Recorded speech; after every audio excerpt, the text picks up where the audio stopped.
Hello friends, I am Shivaji Bhaskar, Faculty of Russian at the School of Foreign Languages, IGNOU. I welcome you all to this course, Basics of Russian Communication Skills Part 1. As you already know that in our previous modules, we have been discussing about the Russian alphabet, its tone and texture. We have also seen certain examples where we have used a construction of a sentence depending upon the ending of the noun, adjectives are being used, and with the help of these formation of new sentences, whether they are interrogative, affirmative. So now we have a very clear idea how to make a particular sentence, and in addition to that we have also learned about how to conjugate a particular verb. So now since we are doing certain combinations of different letters of the Russian alphabet, based on that we are doing some words, and with the help of these new words and expressions we are making a few sentences. So in this module we are going to make a few more such examples where you will find these new letters with the combination of a vowel or a consonant, consonant or a vowel, new words, expressions, etc. And then we will have certain exercises where we will make sentences. So here we have certain examples with us, starting with the letter H. The words are like the first one, Khimia means chemistry, Khimik means chemist, Hindi means Hindi, Stikhi means poem, Plokha means bad, Kholodna means cold. So here you can see that we have certain examples. For example, the third one, Hindi, which means Hindi. If we say Hindi yazyk means Hindi language, but normally in Russian we say yazyk Hindi, yazyk Hindi. All right, Hindi language is known as yazyk Hindi. If I want to say that Hindi is a very popular language, so I will say Hindi очень популярный язык. Hindi is a very popular. For very we use очень, popular because it is masculine gender word, so популярный язык, language. Hindi is a very popular language. Now we have another two important, very interesting words, the last two, Plokha and Kholodna. So Plokha, which means bad, you can use it as adjective. For example, if you want to say that today is very bad weather, Сегодня means today, очень, very, bad weather, плохой for bad. Okay, so for these kind of sentences, плохо, плохой, плохая, so and in plural, плохие. For particular word weather, we have a word in Russian which means pagoda, pagoda. So now we will make the sentence properly and fully. I would say today is very bad weather. Сегодня очень плохая погода. Okay, so you can also use, depending upon the gender of the noun, the ending of the adjective would change, and then you will do it. For example, you remember we in the previous part has done quite a few exercises where we found the word vozdukh, which means air. So you can also use chisti vozdukh, clean air. If you want to say bad air, then you can say plakhoi vozdukh, plakhoi vozdukh. Okay, and if you want to say the weather is cold, so for weather we already know we have a word pagoda. Сегодня, today is a very cold weather. Сегодня очень холодная погода. So these kind of sentences you can also make yourself, and you will find it very interesting and very helpful in order to communicate in Russian efficiently. Alright, now let's go ahead and pay attention to these new words and expressions which we have. We have another one, a very good one.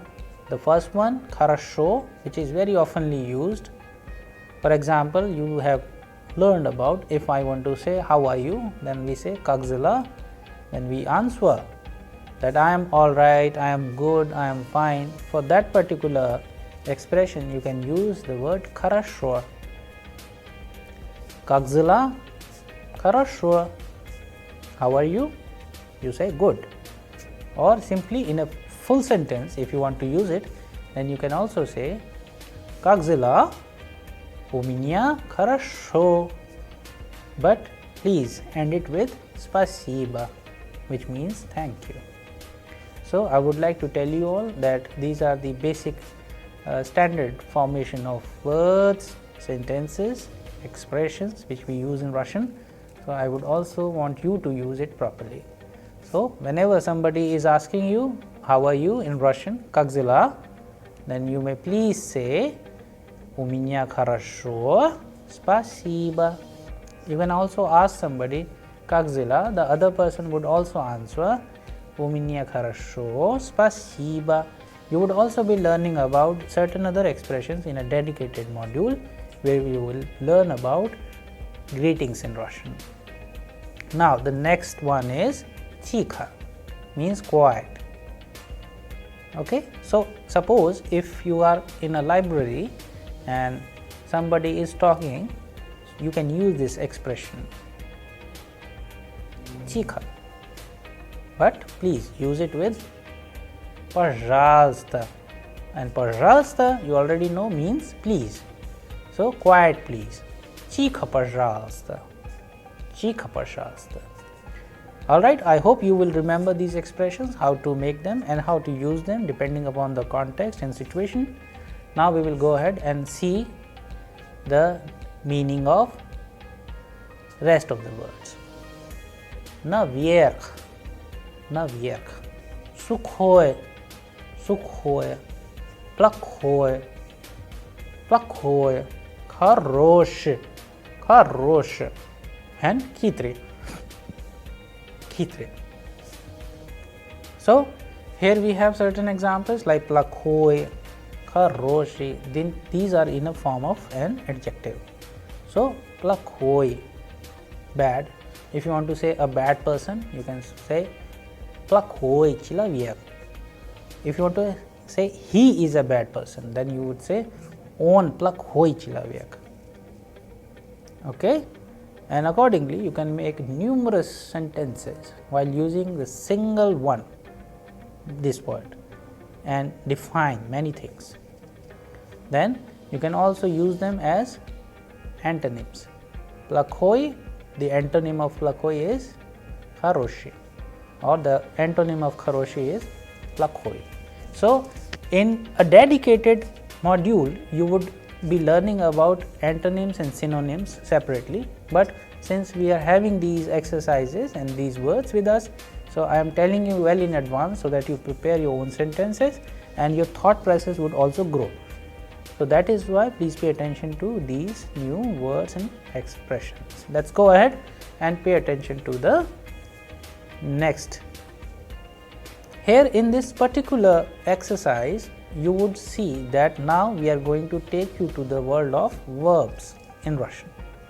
Since verbs are very important in order to make any sentence and give meaning to it, so we have certain verbs with us. However, we already know a few verbs, and we also know that in Russian the verbs needs to be conjugated in a particular manner. So we have certain verbs with us. Let's pay attention to them. The first one is работать, then завтракать, обедать, ужинать, спрашивать, знать, and повторять. So here if you say these verbs, and every verb has a particular role because they are being conjugated.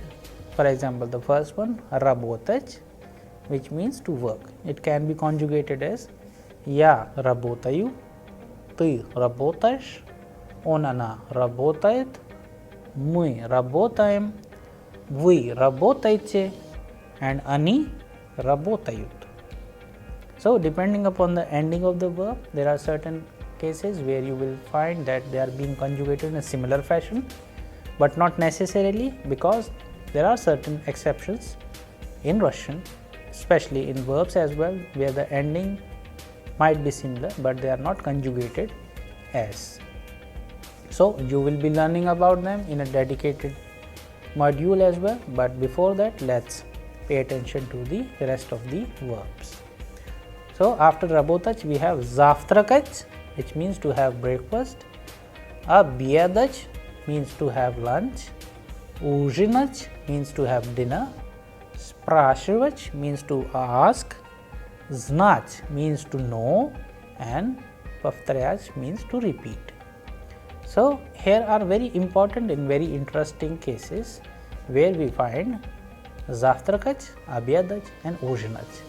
So these are the three important verbs which we use daily, day-to-day communication.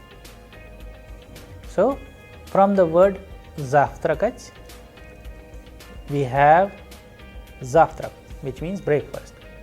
From the verb obiadach we have word obiad, which means lunch, and from ujinach we have a word ujin, which means dinner. So you have your breakfast, lunch and dinner, and you can identify with these three different words for that. But at the same time, when we have verbs, then we can say a very simple sentence we can make with the help of kagda, when, and there you have to denote the time. For example, if I want to say that I have my breakfast in the morning, so you can say ya zavtrakаю utram, I eat my breakfast or I have my breakfast in the morning. Ya zavtrakаю utram. And if you want to say obiadach, then you can say I have my lunch in the afternoon. Ya obedayu dnем. And for ujinach, you can also use certain cases where you can define time. So if you want to say that I have my dinner at 9 p.m. For p.m. you can also use evening.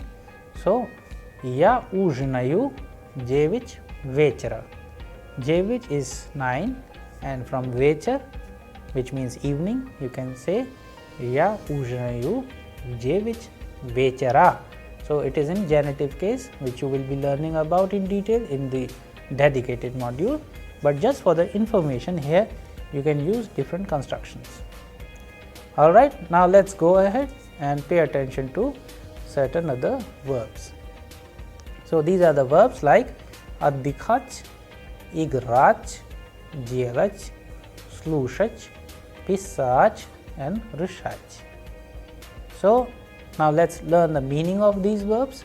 Отдыхать means to take rest, играть means to play, делать means to do, слушать means to listen, писать means to write, and решать means to solve.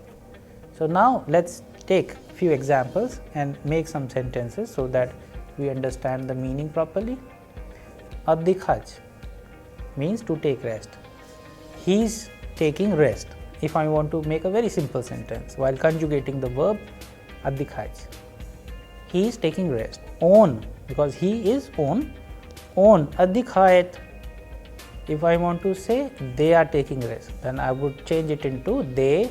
The form would be они отдыхают. Okay, if you want to say my friend is taking rest, then you can use it with мой друг отдыхает. And since on and ana are having the same conjugation, for example, if you want to say Olga is taking rest, then you can say Olga отдыхает. So accordingly you can change the different meanings of the sentences with the help of conjugation of the verbs. You can change the person as well as from singular to plural. For example, I am taking rest, я отдыхаю. If you want to say we are taking rest, then you can say мы отдыхаем. Alright, so depending upon the context and the use, you can change the conjugation of these verbs. Now let's pay attention to the another verb like slushać, which means to listen. For example, if I want to say I am listening to radio, alright. For radio, we have word in Russian radio. I am listening to radio. Я слушаю радио. Я слушаю радио. Simple. So these kind of sentences which would help you in making your thought richer. So my recommendation to you all is to note them down, use them in your own simple sentences with your family and friends so that you make no mistake and comprehend the meaning of all these important aspects correctly and use it efficiently. So now let's go ahead and pay attention to a few more verbs. So now there is a concept that you need to remember, that Russian verbs which are infinite forms normally end in te and soft sign ending. So these infinitive forms like говорить, быть, готовить, любить, петь, смотреть, болеть are infinitive verbs forms. So let's pay attention to the verbs which we have here. Let's read them once again and understand their meaning. Говорить, to speak, пить, to drink, готовить, to prepare, любить, to love, петь, to sing, смотреть, to see, and болеть, to be ill. Here we can have some examples like говорить. So it can be conjugated like я говорю, ты говоришь, он она говорит, мы говорим, вы говорите, они говорят. Alright, so there is a slight change at the end, говорят. Whereas if you remember, in case of завтракать, я завтракаю, ты завтракаешь, он она завтракает, мы завтракаем, вы завтракаете, они завтракают. Here, я говорю, ты говоришь, он она говорит, мы говорим, они говорят. So ят and you, there is a change.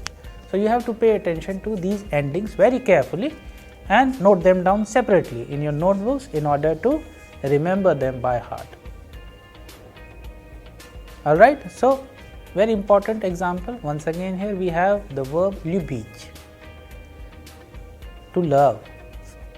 Я люблю, ты любишь, он она любит, мы любим, вы любите, они любят. Любят. Alright, because these are infinitive forms of verbs. If you want to make a sentence that I love my country, alright, but it's going to be in a certain case, so I am going to make the sentence Я люблю свою страну. Любить, it's in form of possessive. So that is why we use it in Vinichilni Padyesh or the case where we use it with the construction. If you have any word or a noun of feminine gender, it changes into U. So strana changes into stranu. Я люблю мою страну. I love my country. It's like that. Suppose if you want to say I love Moscow, then Moscow, Moskva will also change into Moscow. Я люблю Moscow. You can also make your own sentences depending upon the construction, and please keep it in mind.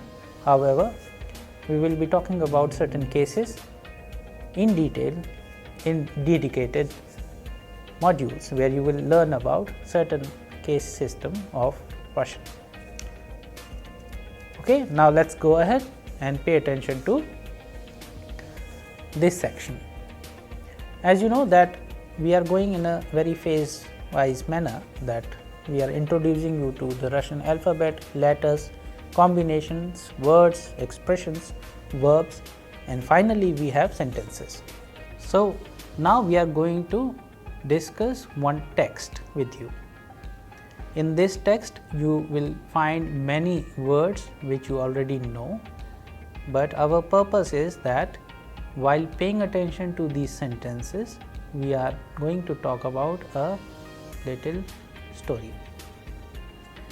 As this expression is very important in order to explain the thoughts, that is why we make texts.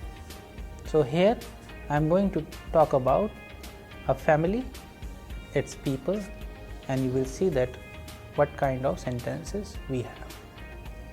So the title of the text is Poznakomces. As you already know, Poznakomces means to introduce or to meet. So we have the text like Это мой друг Сергей. Он студент. Сергей любит спорт. Каждый день рано утром он играет в футбол. Вот его сестра Ира. Она красивая девушка. Ира хорошо знает английский язык. And we will talk about this in the next part. So I am going to read it with the translation. So let's pay attention. Это мой друг Сергей. This is my friend Сергей. Он студент. He is a student. Сергей любит спорт. Сергей loves sport. Каждый день рано утром он играет в футбол. Каждый день, every day, рано утром, early in the morning, он играет, he plays football. Вот его сестра Ира. Here's his sister Ира.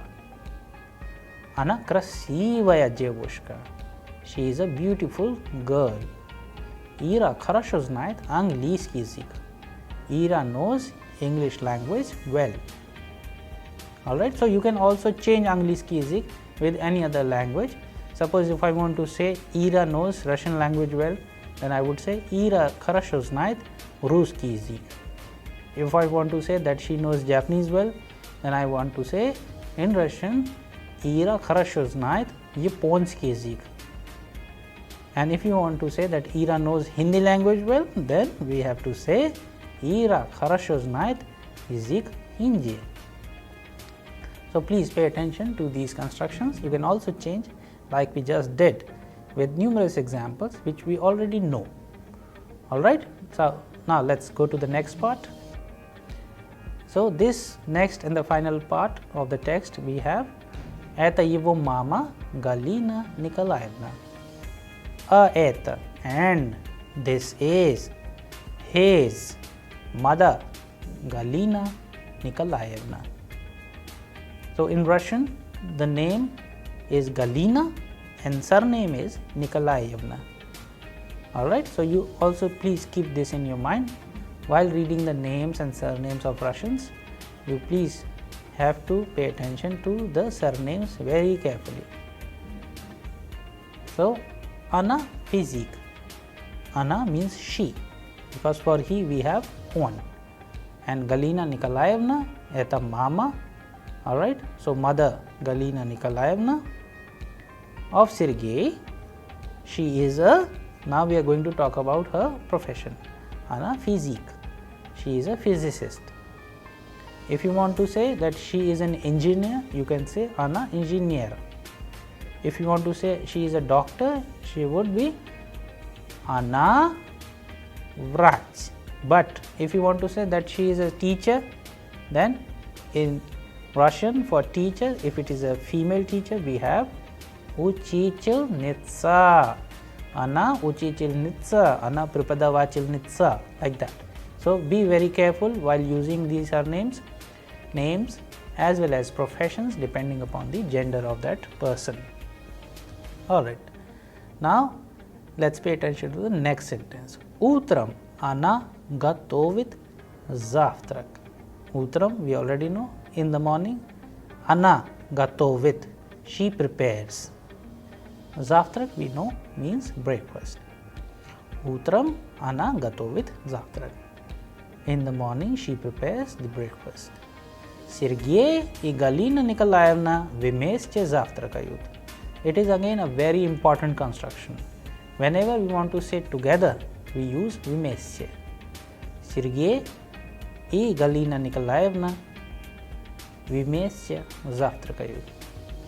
Sergey and Galina Nikolaevna, they eat their breakfast or they have their breakfast together. Okay?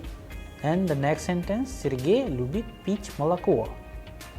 Sergey любит, loves to do what?